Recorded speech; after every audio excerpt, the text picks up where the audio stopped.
विकास निर्माण, भ्रष्टाचार, अत्याचार, रूढ़िवादी और अंधविश्वास पर कड़ा प्रहार। हर क्षेत्र के व्यक्तित्व संघ के सीधा दंगल, कार्यक्रम आमने सामने।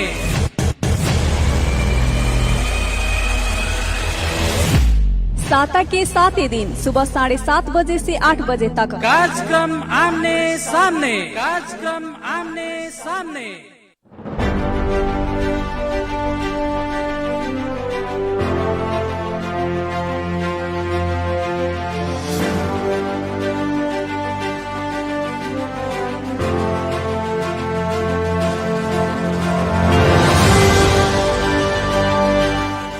नमस्कार, प्रणाम। कार्यक्रम आमने सामने के दंगल में मनोज पटेल के स्वागत बा तमाम भोजपुरी श्रोता लोग के रेडियो 95.4 मेगाहर्ट्ज के तरंग पर। होली के रंग बिरंगी मौसम जौन बा, होली पर्व हमनी के घर आंगन में प्रवेश हो रहा बा और आज बिहान 2 दिन देशे भरे हर्ष उल्लास और असत्य प्रति सत्य के विजय के प्रतीक में लेवल जाए वाला रंग बिरंगी होली पर्व और खास करके हिंदू धर्म माने वाला लोग के बीच में बहुत ही विश्व भर चर्चित रहल पर्व ई रंगीन पर्व जेकरा के हमनी कही ने होली देशे भर मनावल जा रहल बा। होली पर्व के शुभकामना भी आज हमनी आज के हमनी के अतिथि से लेवे के प्रयास में बनी और ये होली पर्व कैसन नेपाल में एगो संदेश लेके आओ, नेपाल के राजनीति के कौना दिशा में एगो सही दिशा निर्देश करो, इहो विषय में छलफल करे वाला बनी हमनी के कार्यक्रम के आज के अतिथि से। और आज हमनी के कार्यक्रम में अतिथि बनी नेपाली कांग्रेस के बहुत ही चर्चित युवा नेता लोकेश सिंह, तरुण दल 12 के उहाँ अध्यक्ष भी रहल बानी, नेपाली कांग्रेस के महा अधिवेशन समिति सदस्य भी रहल बानी उहाँ।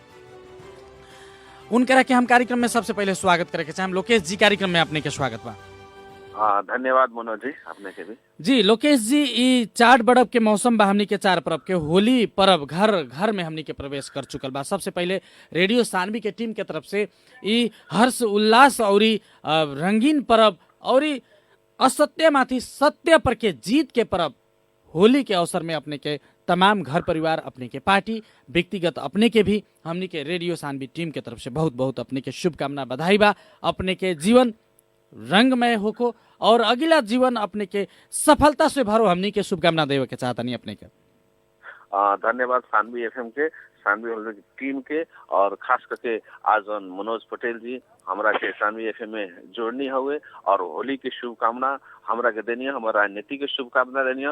वैसा ही हम सानवी एफएम के भी हमार एकदम होली के पर्व में जो शुभकामना होके के चाहिए वो एकदम टीम के, अपने लोगन के, मनोज जी का समस्त परिवार के और सामने के जितना अपने लोग टीम बा, एफएम के साथी भाई लोग बा, उस सब लोग के भी हमरा तरफ से सत्य माथी सत्य के विजय को वही अपने लोगों के भी शुभकामना हमरा साथ से बा। जी लोकेश जी, देश के राजनीतिक में संकट बा, अभी होली पर्व कैसन संदेश देओ हमनी के नेता लोग के जवन केंद्र में बैठल बा, हमनी के देश के बागडोर संभालले बा, उ नेता लोग के कैसन सद्बुद्धि आओ देश में जनता के विकास, अग्रगामी के परिवर्तन और शिक्षा स्वास्थ्य के विषय में जनता के खातिर अब नेता लोग के एगो परीक्षा के घड़ी आ गई बा, देख रहल बानी राजनीतिक संकट बा, तो ये होली का संदेश लेके जाओ, अपने क्या कहे के चाहे हमनी के नेता लोग के? खास करके होली में ये असत्य माथी सत्य की विजय हो, वैसे ही नेता लोग के अपन राजनेता बने के कोशिश करे लोग, जौन लोग जनता माथी राज करता लोग, जौन जनता के दुख देता लोग, जैसे अपने शिक्षा स्वास्थ्य की बात कहनी है, वो चीज अभी जनता नहीं के पावे सकल। राज जौन होके के चाहिए, राजनेता होके चाहिए, वो लोग नहीं होके चाहिए। ये होली में जितना दल के नेता लोग बा, शीर्ष नेता लोग बाटे, जनता एगो जनार्दन हो गए कहला से मात्र हो गए बा, लेकिन एकरा के लोई कार्यान्वयन में नहीं खेले आओ। ऐसे हम कहें होली पर्व के अवसर में जितना नेता गण लोग बा, वो लोग के समय में सद्बुद्धि आओ, जो देश एगो संकट में बा, दलदल में फसल बा, अपना घर के झगड़ा के चलते आज संपूर्ण देश तहस नहस हो गल बा, संपूर्ण जनता के मन मस्तिष्क में विवाद, एगो देश में एगो संकट छा गल बा। वो आज के नीति से सब नेता लोग के खास करके जो वामपंथी सरकार जो अभी सरकार चला रहल बा उस सरकार के खास करके सतबुद्धि आओ और देश एगो स्थिरता में गल रहल अवस्था में फिर पछाड़ी और फरके के अवस्था आ गल बा। 12 बुधे सहमति हो गल, जनतांत्रिक भूमिगत रहे, अन्य विभिन्न किस्म के राजनीतिक दल जो राजनीति कैले रहे भूमिगत तरीका से रहे, देश में वो काट मार के परिस्थिति रहे, बिहान सवेरे के केकरा के मार दी, सब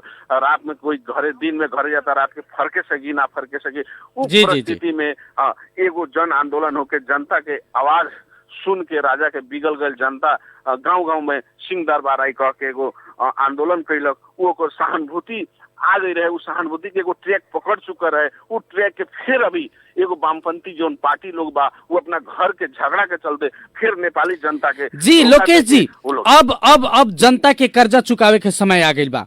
अपनी कहनी है कि जनता जनार्दन होला और जनता लोग के बहुत ही ऐतिहासिक आंदोलन संघर्ष बलिदानी के बाद में ई जवन हमनी के सरकार संघीय गणतंत्र लोकतंत्र हमनी के प्राप्त भइल बा।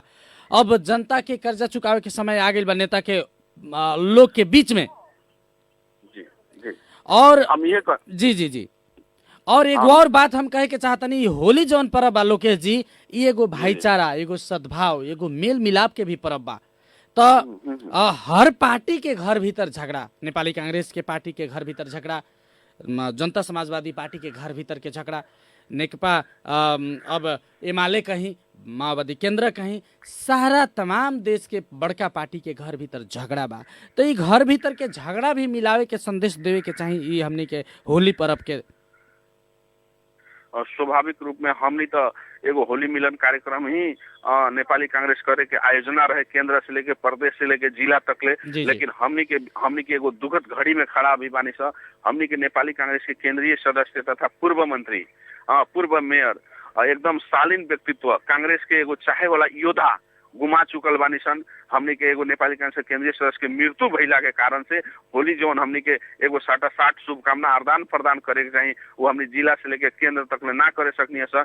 ऐसे हमें एगो पछितो में बानी सन, एगो असल कार्यकर्ता, असल ईमानदार, देश के हाके वाला एगो नेता घुमैले बानी से हमनी के दुख के घड़ी में बानी सन। लेकिन तभी भी मन से, भावना से, प्रेम से हमने एकदम देश एगो असल राष्ट्र हो, एगो असल नेतृत्व हो को कह के एगो हमनी के भीतरी चाहना हुए। और नेता लोग के भी ये हम कहे के चाहे आज के मिति से वो लोग के सतबुद्धि आओ, आखिर ना एगो दुख सुख बांटो लो, जेकरा तीता मीठा होई उ तीता मीठा हटा के भी अपन पार्टी में एक संघर्ष करके, एक ढीका बना के अपन विधान, पार्टी के विधान विपरीत ना जाके आजू के मिति से अपन विधान के सर्कुलर अनुसार काम कर लो। अपन अगर जे चुनाव जीतल बा, जे नेता बाटे और जनप्रतिनिधि बा लोग, उ लोग के भी हम कहें कि अपन जौन घोषणा पत्र बा, घोषणा पत्र से काम करो लोग। आज के दिन से वो लोग सद्बुद्धि जाओ, ये होली के जी लोकेश जी अब झूठ बोले वाला लोग के काम नहीं है। घोषणा पत्र में लिख देनी, मैनिफेस्टो में हम हई करें,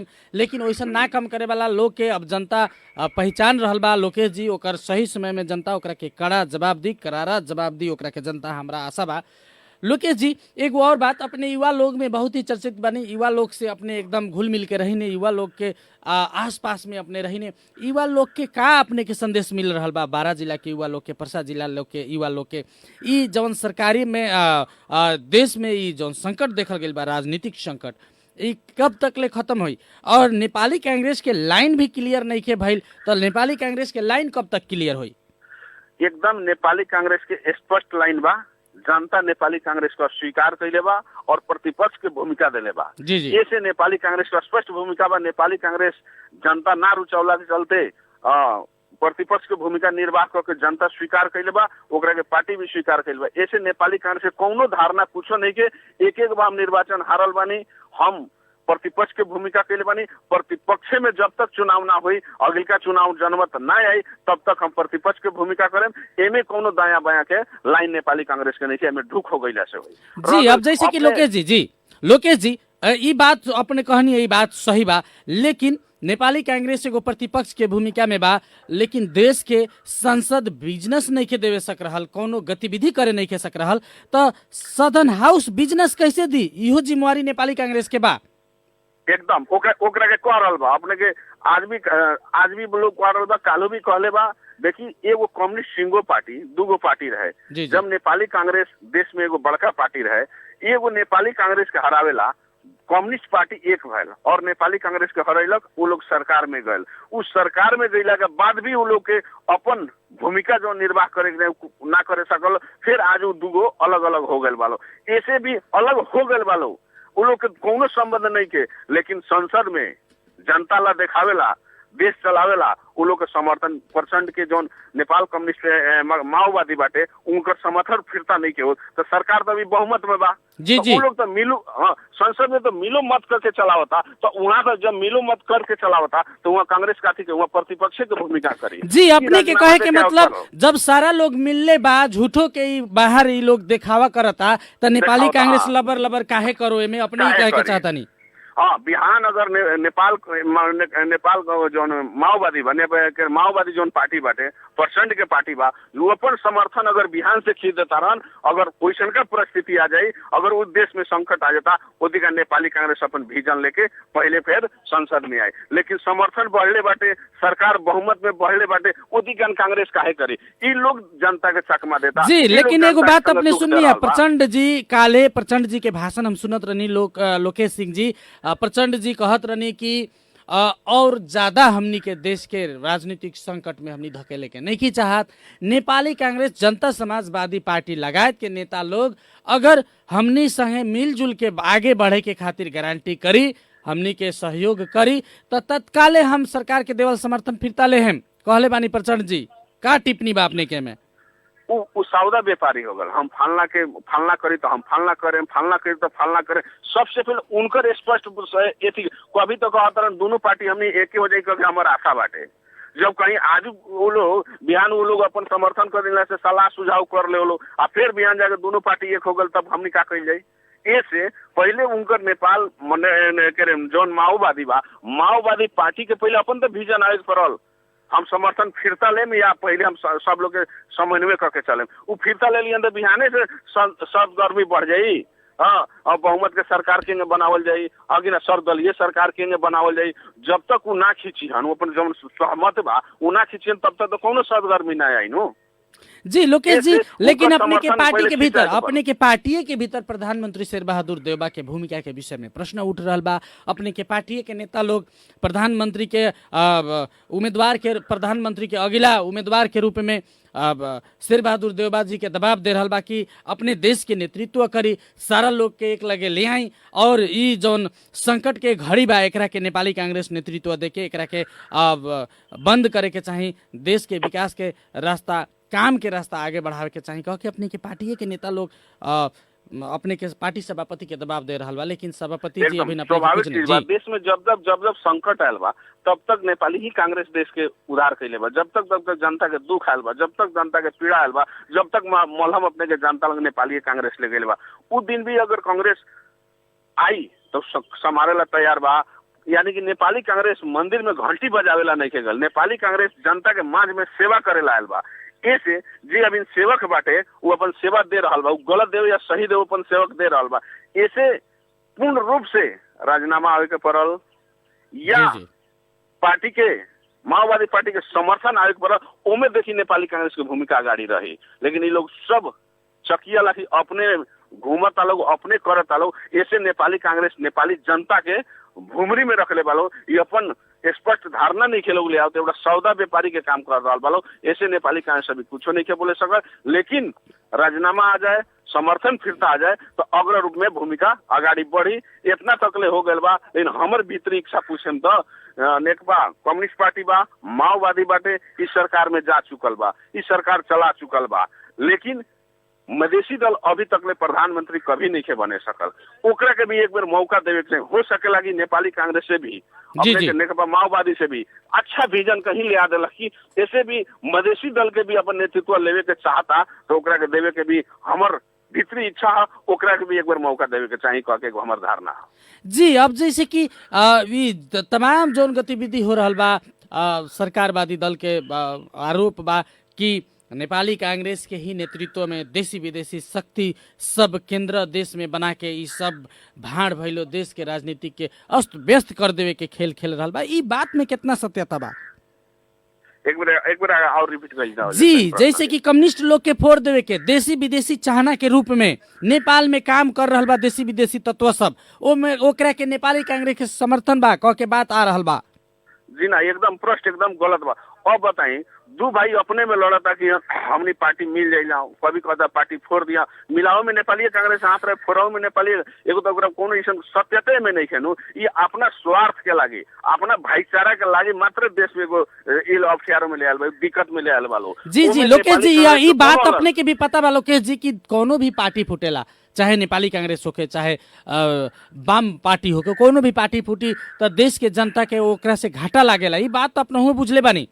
पड़ोसिया लोग के काम कथी बा? मिलावे वाला काम बाकी औरो ओकरा के फोड़े वाला, झगड़ा लगावे वाला काम बा।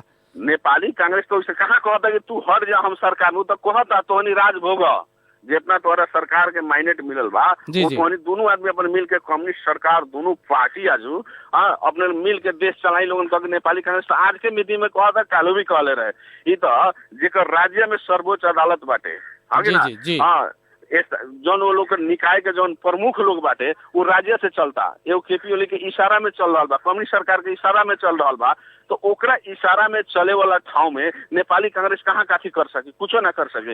ऐसे वो लोग अपन जनमत वो लोग ले बाटे, अपन मिल के चलाओ, ओमे नेपाली कांग्रेस कहीं फोड़े वाला काम नहीं के। अगर फोड़े वाला काम रही, प्रतिपक्ष के भूमिका निर्वाह ना करे रही तो वो राजीनामा मांगे, लेकिन राजीनामा नहीं के मांगा। तुम्हारा सरकार चले के बाद चलावा नहीं के चलाओ तो तू राजीनामा दो, तब हम पर भूमिका देखें। ऐसे नेपाली कांग्रेस कहीं फुटावे वाला नहीं के। ये लोग असफल भइला के चलते, ये लोग अशिक्षित भइला के चलते ये लोग अपने फुट रहा बा, अपने अपने दुख भोग रहा बा। जी लोकेश जी, अब जनता के कहना बा कि हमनी के जनमत के कदर होके नहीं के सक रहा, जनता के जनमत के कदर। और नेपाली कांग्रेस के भी तमाम हम नेपाली कांग्रेस से भी जे विजय होके गई बा प्रतिनिधि सभा सदस्य के रूप में, चाहे मधेशवादी दल से, चाहे नेकपा से, माओवादी केंद्र से, जौन भी पार्टी से गई होके, लेकिन अपने के लागत है कि जनता के वोट के, जनता के मदर के, जनता के विश्वास के कदर हो रहा बा ई देश में, अपने के ऐसा लागता? साफा नहीं के लागत। मैं कहीं दू मतलब अपने पटक पटक सूचना दुख में ई चीज नेपाली जनता के बीच में नेपाली कांग्रेस के गगन थापा अपने के संसद में अपने के बात के प्रश्न वो अपने कैले बना, जौन जनमत लेके हमने यहाँ माइनेट लेके हमने आयल बनी संसद में, उस जनमत अनुसार काम नहीं के होके सकल। जनमत जगह हमने के खन खन वोट दे के जीतलक, ओंगे हमने के जनता के उधार ना खन खन करके ओकरा के सुख सुविधा देवे के पड़ल, ओकरा के विकास निर्माण काम करल, समृद्धि में ले जाए के पड़ल। ई पटक जनता के आवाज नेपाली कांग्रेस के केंद्रीय सदस्य गगन थापा पटक पटक संसद में उठैले बना, लेकिन ई सरकार पूर्ण रूप से असफल हो गई कारण से ई कुछ नहीं के करे सकल। ऐसे जनमत के एथी नहीं के बल, कदर नहीं के बल, अपमान भइल बा। जौन जनमत जनता दे के जीतलक, उस जनमत के लोग ले आके विघटन कर देलक। और ये अवसर में तो नेपाली कांग्रेस, अपने नेपाली कांग्रेस लोकेश जी, अपने लोग तो खुशी होके कि अब तो जनता के रुझान नेपाली कांग्रेस ओरी जाई, अब अगला चुनाव में अपने लोग के जनमत मिली, अपने हिसाब से अपने लोग खुश बानी? जी, ओमे कहीं दो मत के बात नहीं के। अगर हम गलत करें तो हमारे परिणाम गलत हुई, यानी कि नेपाली कांग्रेस कुछ कमी कमजोरी के कारण से प्रतिपक्ष के भूमिका निर्वाह कैला। तो आज जे गलती करी ओकरा प्रतिपक्ष में जाए रही, आ नेपाली कांग्रेस बिहान निमन करी तो देश के बड़का पार्टी होकबे करी, और प्रधानमंत्री मिलही के बा, आ संसद चलाई के बा, आ देश के एगो समृद्धि में ले जाए के बा। ओमे कहीं दू मत के बात, प्रत्येक जनता के आवाज प्रत्येक जनता के कान में, प्रत्येक जना के दिमाग में हो गए बा ई देश नेपाली कांग्रेस से चलाई, एकर नेतृत्व नेपाली से कांग्रेस ली। आज के मिति में अगर चुनाव चाहता नहीं तो नेपाली कांग्रेस बहुमत के सरकार लेकर अगाड़ी जीती और देश भी चलाए में कहीं दुमत के बात नहीं। ऐसे 5 वर्ष के माइनेट बा, 5 वर्ष की सरकार चलाओ, 5 वर्ष नेपाली कांग्रेस अब प्रतिपक्ष के भूमिका में रही, ओकरा बाद चुनाव में घूमल जाओ, चुनाव में जौन जनमत आई ओकरा के कदर कर जाए। ऐसे नेपाली कांग्रेस के ढुक बाटे, आवे वाला दिन में हमनी चुनाव जीते सर और बहुमत के सरकार बनाए। जी लोकेश जी, होली के समय में अपने लोग साथी भाई पार्टी के कार्यक्रम अपने के पार्टी के नेता के भी शहादत भइल बा, हमनी के तरफ से भी श्रद्धांजलि बा ओकरा प्रति। अपने व्यस्त बानी, व्यस्त समय के बावजूद भी हमनी के ई कार्यक्रम में आके जनता के शुभकामना भी दे देनी है और अपन धारणा भी विचार के भी साझा कर देनी है रेडियो में। अपने के बहुत बहुत धन्यवाद। जाते जाते मधेश के जनता के, 12 जिला के जनता के, परसा जिला के जनता के, एगो मधेश के एगो सुपुत्र और नेपाली कांग्रेस के जुझारू युवा नेता लोकेश सिंह के जवन एगो छवि बा, लोकेश सिंह के तरफ से होली में का संदेश देवे के चाहे, कैसे शुभकामना देहम? सबसे प्रथम हम नेपाली कांग्रेस एगो क्षेत्रीय पार्टी है, नेपाली कांग्रेस एगो राष्ट्र के पार्टी है। जी जी। जैसे हम प्रदेश नंबर 2 के भैला के चलते प्रदेश नंबर 2 के साथ साथ भी देश के संपूर्ण युवा साथी लोग के काथी कहम की होली हमने सभ्यता के साथ मनावे के पड़ी। जी जी। एक आपस में भाईचारा के संबंध मनावे के पड़ी। जौन लोग केकरो पर पाक बिक देवला, केकरो पर हिलो छड़ देवला, केकरो के शीशा फुटा देवला, मोटरसाइकिल के सलेंसर निकाल के एगो मोटरसाइकिल पर 5 आदमी बैठ जाला, वैसन युवा से भूमिका ना करे के पड़ल। अपन परिचय हम एगो मनुष्य है, हम मनुष्य के परिचय कैसे देवे के चाहिए वो भी होके पड़ल। भाईचारा के संबंध एक आपस में टीका लगा के, अबीर लगा के करावे के चाहिए। कोविड के महामारी के बेला बाटे ओमे भी हमने कमती में 10 जना 20 जना एक ठाव में ना होके 5 जना कमती में साथी भाई लेके सकबर सकी तो अपने घर परिवार अपने छिमेकी में करी, बेसी भीड़ भाड़ ना करके होली मनाई। और इतने अपने के शुभकामना बा और साथी लोग के भी हम कहे एकदम अभद्र तरीका से ना, सभ्य तरीका से होली मनावे के और बढ़िया से मनावे के हमार शुभकामना रही। जी लोकेश जी, बहुत बहुत अपने के धन्यवाद हमनी के समय देनी है एकरा खातिर। धन्यवाद अपने के भी। जी, अपने से हम विदा चाहे और हमनी के तमाम भोजपुरी श्रोता लोग हमनी के रेडियो सानवी पर ई बत कही सुन रहल। हमनी साथ में रहनी है 12 जिला के नेपाली कांग्रेस के युवा नेता लोकेश सिंह जी, हमनी के अपन विचार साझा करत रहनी है। बहुत बढ़िया भी बात कहनी है वहाँ जाते जाते। ई होली रंग के पर्व बा, लेकिन रंग लगाई तरीका से लगाई, जोर जबरदस्ती केहू के कोनो दुर्घटना होके के हिसाब से, चाहे आंखें खराब हो जाए के हिसाब से, चाहे आजकल के रंग सब बा, रंग में बहुत ढेर सारा केमिकल मिसावट होके आ रहल बा, उ सारा चीज से, तमाम चीज से बचल जरूरी बा। एक वारो चीज से भी बचल जरूरी बा। हमनी के मधेश में खास करके लोग होली पर्व के एगो खाए पिए वाला पर्व के रूप में और एगो दारू मांस खाए वाला पर्व के रूप में भी लेवेला। तो ऐसे खान पीन में भी थोड़ा सजगता अपनावल जरूरी बा। ऐसन भी मत खाई कि बिहान हॉस्पिटल में जाए के पड़े, अस्पताल में जाए के पड़े, और ऐसन भी अपने ना दरुई करी कि बिहान झै झगड़ा हो जाए, चाहे अपने अपन एगो चित गंवा दी, ऐसन भी काम ना कल जाओ। ई शुद्ध एगो शास्त्रीय पर्व बा, धार्मिक पर्व बा। ई पर्व के एगो धार्मिक रूप में अपन अलग विशेष महत्व बा। ई चीज के महत्व के ये हमनी के सांस्कृतिक संग जुड़ाइल बात भइला के कारण से ई चीज के भी ध्यान में रखते हुए होली पर्व मनाई।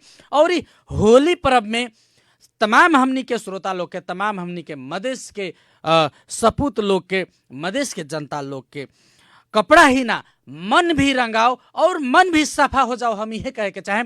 और जात जात होली के फिर से हमनी के रेडियो सानवी के तरफ से शुभकामना देते हुए आज के कार्यक्रम सुन देनी। बहुत बहुत धन्यवाद। और ये प्रविधिक मित्र सत्येंद्र जी के भी धन्यवाद देत मनोज पटेल हम विदा चाहतनी। बिहान हमियो भी होली में हमनियो भी व्यस्त रहला के कारण से बिहान के कार्यक्रम जौन हमर छलफल बा, बिहान के छलफल में हम अनुपस्थित रहे आज जानकारी करावत। आज के खतरे हम मनोज पटेल आज्ञा चाहतनी। नमस्कार, प्रणाम।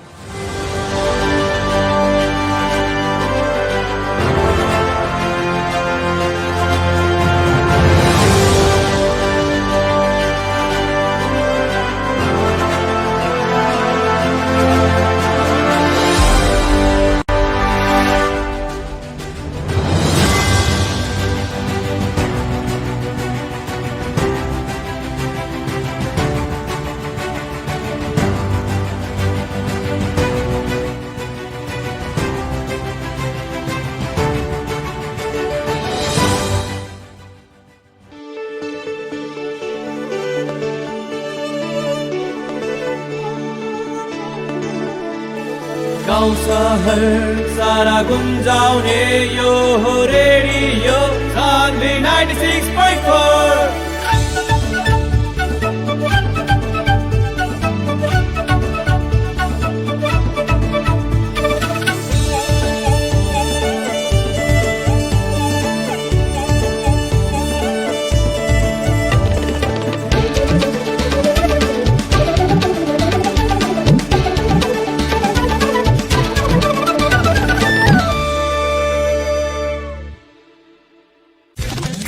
रेडियो सान्वी टाइम चेक अहिले 8 बजेको छ।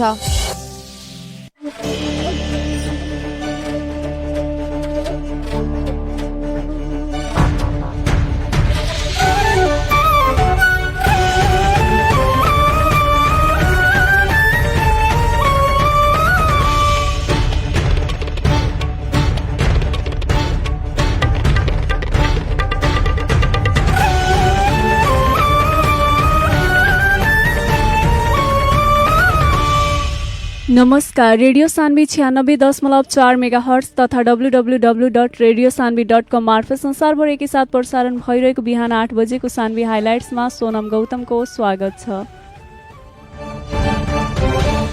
फागु शुक्ल पूर्णिमाका दिन मनाइने फागु पर्व आज हिमाली एवं पहाडी जिल्लामा हर्षोल्लासका साथ एक आपसमा रंग र लोला खेली मनाइँदैछ।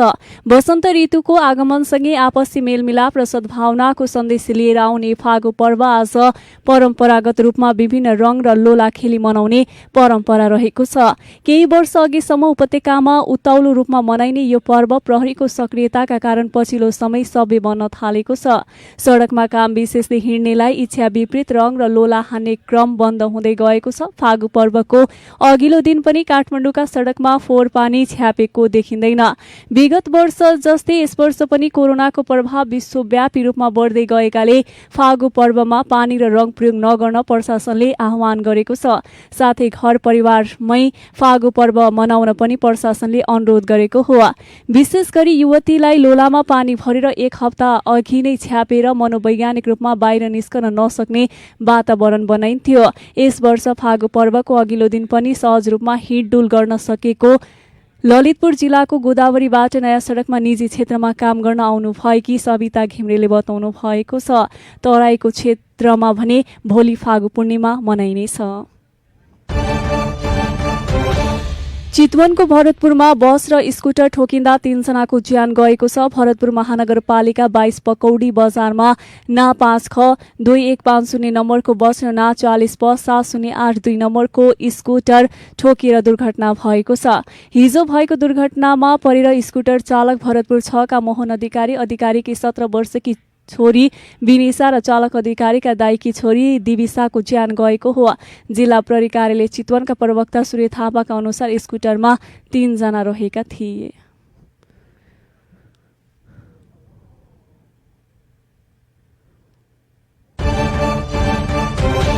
प्रदेश 2 का मुख्यमन्त्री लालबाबु राउतले 1 वर्षदेखि नै विश्वलाई नै आक्रान्त बनाएको कोरोना महामारीको जोखिमपूर्ण बढ्दै गइरहेको हुँदा त्यसलाई मध्यनजर गर्दै स्वास्थ्य सतर्कता अपनाई मात्र होली पर्व मनाउन आग्रह गर्नु भएको छ। हिन्दूहरूको महान पर्व होलीको अवसरमा मुख्यमन्त्री तथा मन्त्री परिषदको कार्यालयद्वारा हिजो जारी गरेको विज्ञप्तिमा मुख्यमन्त्री राउतले सम्पूर्ण हिन्दू धर्मावलम्बीका साथै प्रदेश नम्बर 2 का जनसमुदायको सुस्वास्थ्य, दीर्घायु एवं उत्तर प्रगतिको मंगलमय शुभकामना प्रकट गर्नुभएको छ। नेपाल पत्रकार महासंघको केन्द्रीय समितिबाट पर्साबाट 3 जनाको उम्मेदवारी परेको छ। प्रेस युनियन, प्रेस संगठन लगायतको 11 पत्रकार संगठनको प्यानलबाट नेपाल पत्रकार महासंघको सचिव मधेसी पदमा पर्साका पत्रकार दिपेन्द्र चौहान र केन्द्रीय सदस्य दलित पदमा पर्साका पत्रकार बृजलाल पासवानको उम्मेदवारी दर्ता भएको छ। त्यसैगरी प्रेस चौतारीबाट पत्रकार महासंघको केन्द्रीय सदस्यमा पर्साका पत्रकार केसी लामी छानेले उम्मेदवारी दिनुभएको छ। संघको केन्द्रीय सचिवमा उम्मेदवारी दिएका पत्रकार चौहान नेपाल पत्रकार महासंघ प्रदेश नम्बर 2 का अध्यक्ष एवं प्रेस युनियनका नेता हुन् भने केन्द्रीय सदस्यमा उम्मेदवारी दिएका पत्रकार पासवान प्रेस संगठन नेपाल प्रदेश नम्बर 2 का सचिव र अर्का केन्द्रीय सदस्यका उम्मेदवार लामिछाने नेपाल पत्रकार महासंघ प्रदेश नम्बर 2 का उपाध्यक्ष एवं प्रेस चौतारीका लेखा समिति सदस्य रहेका हुन्। क्रियाशील पत्रकारलाई सदस्यताबाट वञ्चित गरिएको भन्दै रौतहटका पत्रकारहरू आन्दोलित बनेका छन्। जिल्ला शाखाबाट सिफारिस गरिएका पत्रकारलाई सदस्यता नदिएको भन्दै कार्यालयमा ताला लगाइएको छ। महासंघले गरेको यो त्रुटि सच्याउन माग गर्दै पत्रकारहरू धरनामा बसेका हुन्। जिल्ला शाखाका अध्यक्ष रविन्द्र प्रसाद शाहले नयाँ सदस्यताका लागि 42 पत्रकारको नाम सिफारिस गरेका थिए, तर 19 जनाको नाम हटाएर विवरण सार्वजनिक गरिएपछि पत्रकारहरू आन्दोलित बनेका हुन्। उनीहरूले माग पूरा नभए महासंघको निर्वाचन हुन नदिने चेतावनी दिएका छन्। नेपाल पत्रकार महासंघको निर्वाचन आगामी 25 चैत्रमा हुने भएको छ। वीरगञ्ज महानगरपालिका वडा नम्बर 8 मा सरसफाई स्वास्थ्य तथा कोभिड-19 संक्रमण विरुद्ध 2 दिने सचेतनामूलक कार्यक्रम सम्पन्न भएको छ। युडीवाई सेफ कम्प्युटर एजुकेसनले वडा कार्यालयसँगको सहकार्यमा आयोजना गरेको कार्यक्रममा स्थानीय वडावासीको उपस्थिति रहेको थियो। युडीवाई सेफ कम्प्युटरका प्रशिक्षक वंशीधर गुप्ताको अध्यक्षतामा भएको कार्यक्रमलाई सम्बोधन गर्दै कार्यक्रमका प्रमुख अतिथि वडा अध्यक्ष राजकिशोर गुप्ताले आफ्नो घर आँगन तथा टोल समाजलाई आफैले सफा राख्नुपर्नेमा जोड दिनुभयो। सफा समाजले व्यक्तिको सफा चरित्रलाई झल्काउने हुँदा सफा समाज र असल नागरिकको पहिचान बनाउनु पर्ने अध्यक्ष गुप्ताको भनाइरहेको छ। कोभिड-19 को महामारी दोस्रो चरणमा प्रवेश गरेको हुँदा त्यसको संक्रमणबाट सुरक्षित रहनका लागि सकारात्मक चेतना तथा सोचको विकास गर्न वडावासीलाई अध्यक्ष गुप्ताले आग्रह गर्नुभयो। आफूले पनि सरसफाइमा विशेष ध्यान दिँदै स्वास्थ्य मापदण्डको पालना गर्नुपर्ने र अरूलाई पनि पालना गर्न लगाउनु पर्ने उहाँले बताउनुभयो। कार्यक्रममा 25 जना महिला तथा पुरुषहरूको सहभागिता रहेको थियो। सहभागी वडावासीसँग टोललाई सफा राख्न गर्न सकिने पहल, कोभिड-19 को महामारीबाट सुरक्षित रहन अपनाउनु पर्ने सावधानी लगायतका बारेमा अन्तर्क्रिया समेत गरिएको थियो। कार्यक्रममा नगर सदस्य छोटेलाल कवाड, गफार हवारी, महिला सदस्य प्रमशिला देवी, सरिता गिरी, हनिफ मिया, सुधीर सिंह, शिवजी शाह, आरती शाह, कानु, सोनु उपाध्याय लगायतको उपस्थिति रहेको थियो। भारतमा कोरोना संक्रमणको दोस्रो लहर सुरु भएसँगै सबैभन्दा जोखिममा रहेको वीरगञ्ज नाकामा कडा निगरानी सुरु भएको छ। भारतबाट नेपाल प्रवेश गर्ने मुख्य नाका वीरगञ्जमा भारतबाट प्रवेश गर्नेमाथि कडाई गरिएको हो। वीरगञ्जको इनरुवा नाका स्थित शंकराचार्य प्रवेशद्वारमा फेरि हेल्थ डेस्क स्थापना गरिएको छ। हेल्थ डेस्कमा खटिएका स्वास्थ्य कर्मी र सुरक्षाकर्मीले भारतबाट आउने प्रत्येक व्यक्तिको तापक्रम नापेर मात्रै वीरगञ्ज प्रवेश गर्न दिएका छन्। भारतमा संक्रमण बढेपछि पर्समा पनि फेरि नयाँ संक्रमित फेला पर्न थालेका छन्। मंगलबार जिल्ला स्तरीय कोभिड-19 संकट व्यवस्थापन समिति डीसीएमसी पर्साको बैठक बसेको थियो। बैठकको निर्णय अनुसार वीरगञ्जमा बुधबारदेखि कडा निगरानी गरिएको हो।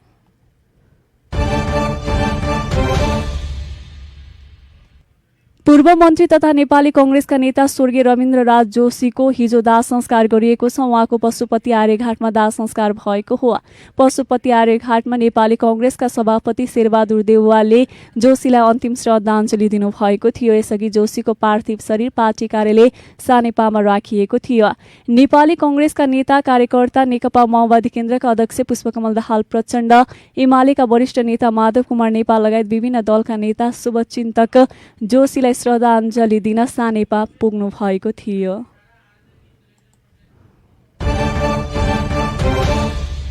नेकपा माओवादी केन्द्रका अध्यक्ष पुष्पकमल दाहाल प्रचण्डले केपी शर्मा ओली नेतृत्वको सरकारलाई दिएको समर्थन केही दिनभित्र फिर्ता लिने बताउनुभयो। बृहत नागरिक आन्दोलनले काठमाडौँमा गरेको अन्तर्क्रियामा अध्यक्ष प्रचण्डले सर्वोच्च अदालतले संसद पुनर्स्थापनाको फैसला गरेपछि तत्कालै ओली सरकारलाई दिएको समर्थन फिर्ता लिनुपर्ने भए पनि प्रस्तावपछिको राजनीतिक निकासबारे प्रश्न नहुँदा ढिलाइ भएको बताउनुभयो। उहाँले अब अविश्वासको प्रस्तावको लागि धेरै दिन कुर्न नसकिने बताउनुभयो। नेपाली कंग्रेस र जनता समाजवादी पार्टीले साथ दिएमा ओली सरकारलाई दिएको समर्थन तत्कालै फिर्ता हुने प्रचण्डको भनाइरहेको छ। अब अन्त्यमा अन्तर्राष्ट्रिय समाचार। म्यानमारमा सुरक्षाकर्मीको गोली लागेर एकै दिन 90 जना भन्दा धेरै प्रदर्शनकारी मारिएका छन्। नेत्री आङ सान सू की सहितका नेताहरूको रिहाईको माग गर्दै प्रदर्शनमा लागेकाहरूमाथि त्यहाँको सेनाले गोली प्रहार गर्दा 90 जनाको ज्यान गएको हो। हिजो सेना दिवसकै दिन सेनाले चलाएको गोली लागेर मारिनेमा बच्चा सहित 90 जना भन्दा धेरैको ज्यान गएको अन्तर्राष्ट्रिय सञ्चार माध्यमहरूले जनाएका छन्। म्यानमारको सेनाको यो कदमप्रति अमेरिका, बेलायत र युरोपियन युनियनका अधिकारीहरूले निन्दा गरेका छन्। हवस् त रेडियो सान्वी 96.4 मेगाहर्ट्जको बिहान 8 बजेको सान्वी हाइलाइट सकियो। प्रविधिका सत्येन्द्रलाई धन्यवाद दिँदै सोनम गौतम बिदा हुन्छु। नमस्कार।